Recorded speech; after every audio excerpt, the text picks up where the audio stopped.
I'm begging somebody, anybody, to wake me up from this terrible offensive nightmare that is happening that has become the Chicago Cubs season.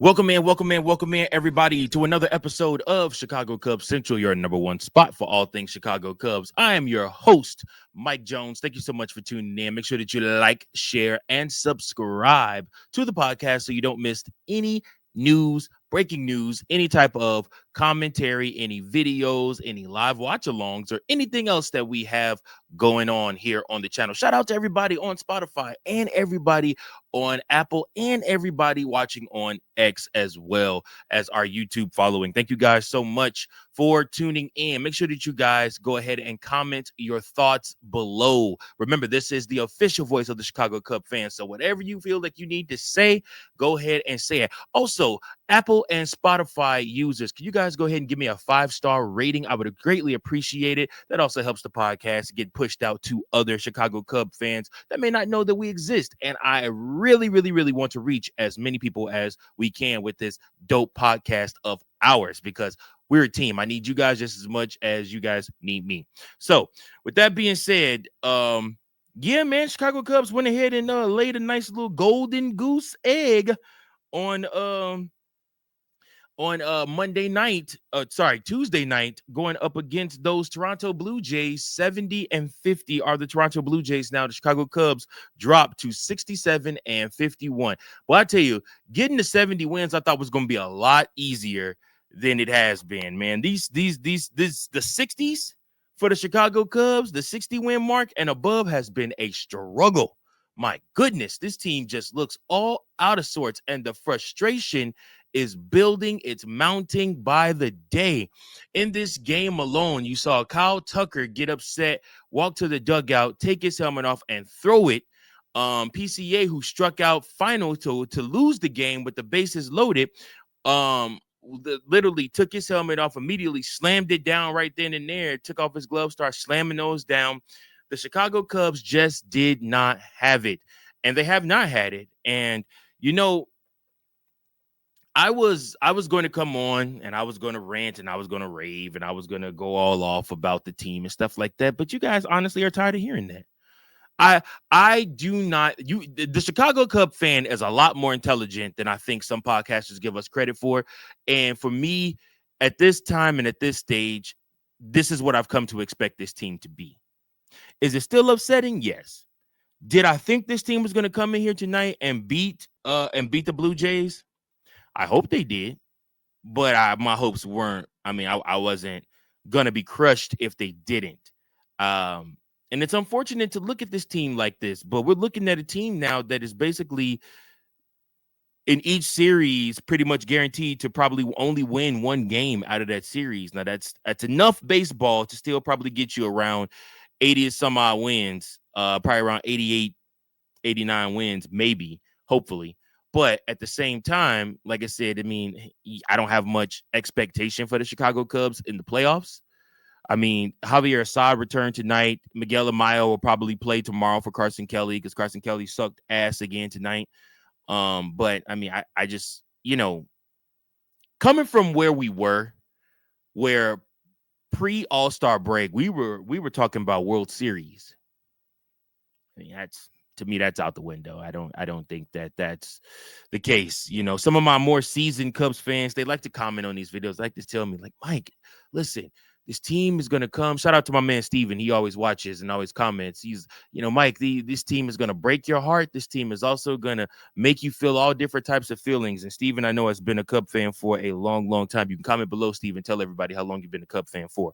But, for me, I look at this and I say to myself, it's frustrating, but I've come to realize this team is.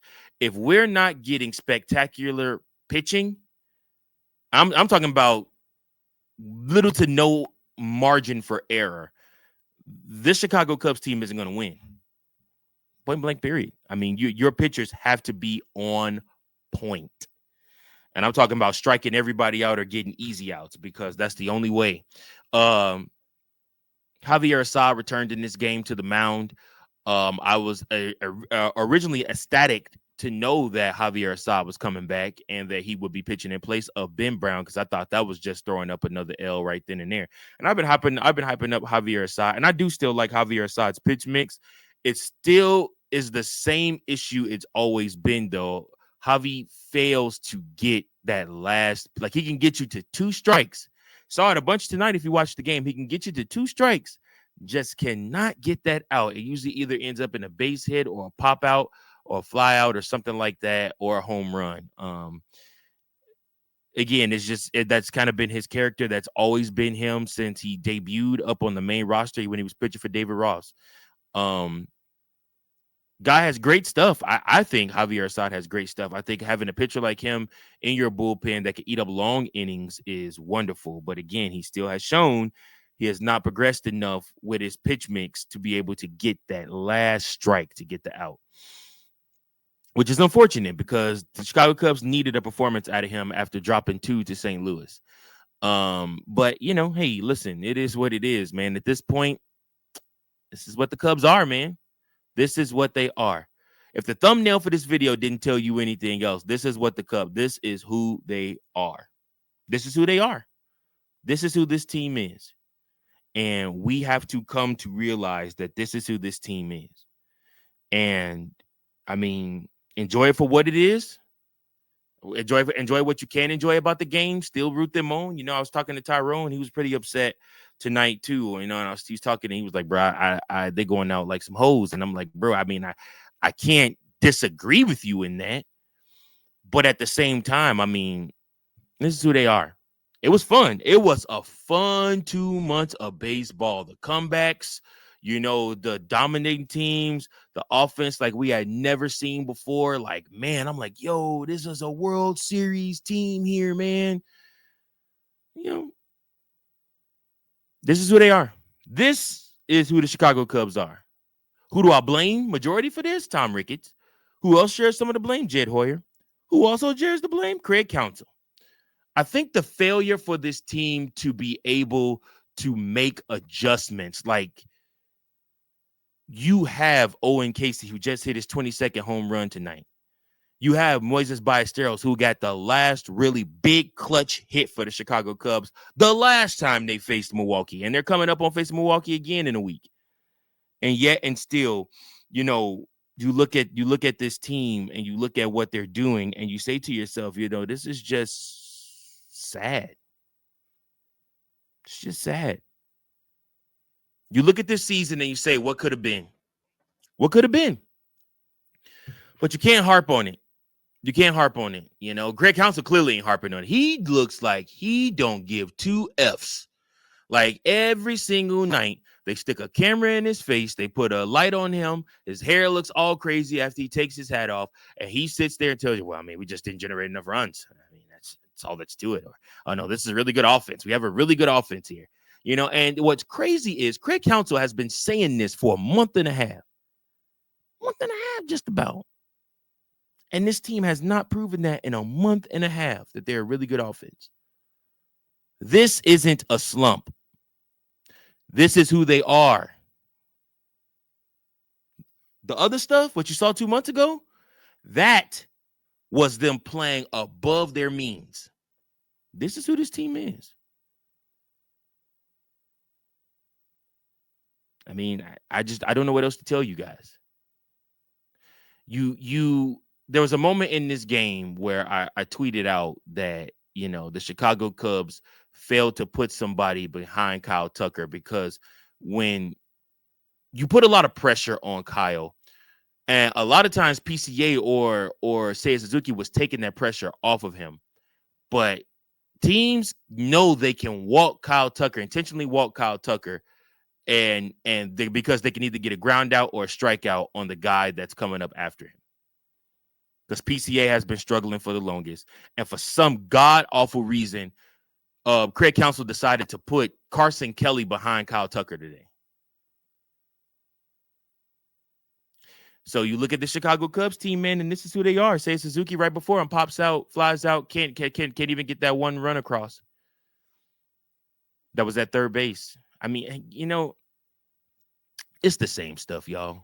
It's the same stuff we've been talking about. It's the same issues, not generating enough runs, not stealing enough bags, not being aggressive around the base path, not, you know what I'm saying, taking shitty pitches. Like I said, these guys swing at basically everything that they can. It's the same stuff. It's the same stuff we've been talking about since the All-Star break. We're into August now. And nobody can seem to figure out how to improve this team. Not the hitting coach, not the pitching coach, not third base coach, not first base coach, not the manager. Nobody. They can't even tell you what's wrong. All they can say is, we're just in a slump. We're just in a slump. This isn't a slump, guys. This is who they are. The saying goes, when a person shows you who they are, believe them. I'm saying when a team shows you who they are, believe them. This team has shown you over the last month and a half who they are. Now, the quicker you can learn to accept this is who they are, the more you can get back to enjoying baseball. The Chicago Cubs are still going to win games, guys. Listen, I don't want to come off all sad and whatnot. The Chicago Cubs are still going to win games and whatnot. The problem is that the team is going to hello, yeah, sir. Since we hijacking shows out here, I just figured I'll pop in, say what's up to the people. What's up, good people? This is your boy Big Daddy C, part of the We Book It podcast, which Mike is one of the CEOs of. I just got done recording the show. Who is actually one of Mike's shows, who he's responsible for. But as a great friend, I take over, and in his sabbatical, apparently. I thought he was going to be on the sabbatical, but he's recording Cubs podcast right now. But it's all good, But he hijacked my show again.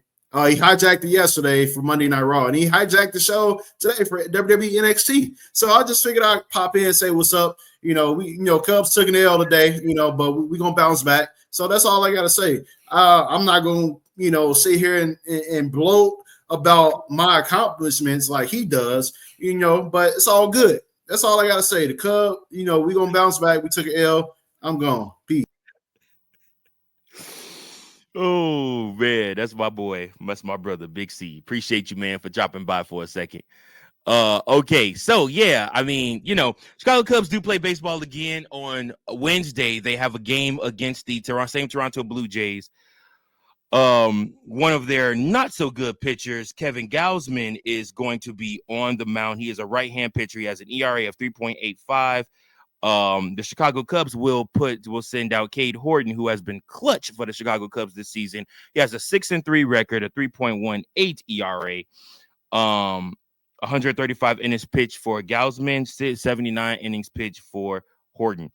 Yeah, this is just another opportunity for Horton to go out there and show you guys that he is a big league pitcher.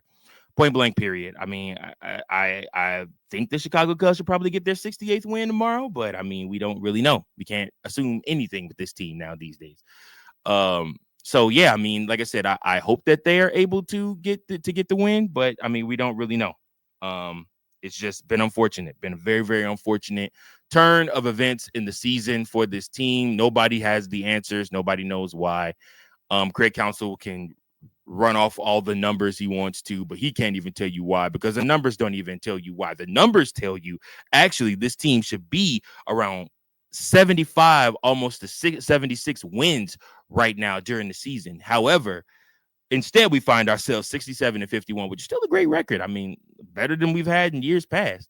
So, I mean, Cubs just got to fine tune things, hopefully in the offseason, and figure out what to do. But we're going to play this season out, see what happens. But yep, that's my time for today. I appreciate each and every last one of you guys. Thanks so much for tuning in. Until next time, make sure that you like, share, and subscribe to the pod. Also, leave a 5-star rating on Apple and on Spotify, and leave a comment below there too. Appreciate you guys. Until next time, go Cubs, go. Peace.